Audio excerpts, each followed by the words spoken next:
बिरगांव मंडल में कार्यकर्ता सम्मेलन में पूर्व सीएम डॉक्टर रमन सिंह और विधायक बृजमोहन अग्रवाल शामिल हुए। कार्यकर्ताओं को संबोधित करते हुए बृजमोहन अग्रवाल ने कहा कि घोषणा पत्र झूठ का पुलिंदा है।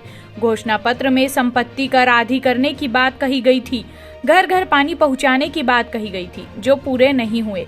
पूर्व मुख्यमंत्री डॉक्टर रमन सिंह और पूर्व मंत्री बृजमोहन अग्रवाल ने कहा कि 2018 के चुनाव में कांग्रेस ने जो घोषणा पत्र जारी किया था उसी को दोबारा रिपीट किया गया है, जिस पर कोई काम नहीं हुआ।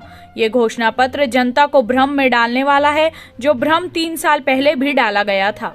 हम इनके ऊपर में चार्जशीट लाएंगे कि कांग्रेस ने नगर निगम के पिछले चुनाव के 2019 के घोषणा पत्र में क्या कहा था, साथ में इन्होंने विधानसभा चुनाव में क्या कहा था, और इन्होंने कुछ नहीं किया। हम इनके खिलाफ में चार्जशीट लाएंगे। 75% हमारी बहनें माताओं की उपस्थिति और जोश खरोश देख के लगता है कि निश्चित रूप से बीरगांव के लोगों के मन में इस कांग्रेस सरकार के प्रति आक्रोश है और भारतीय जनता पार्टी को व्यापक समर्थन है।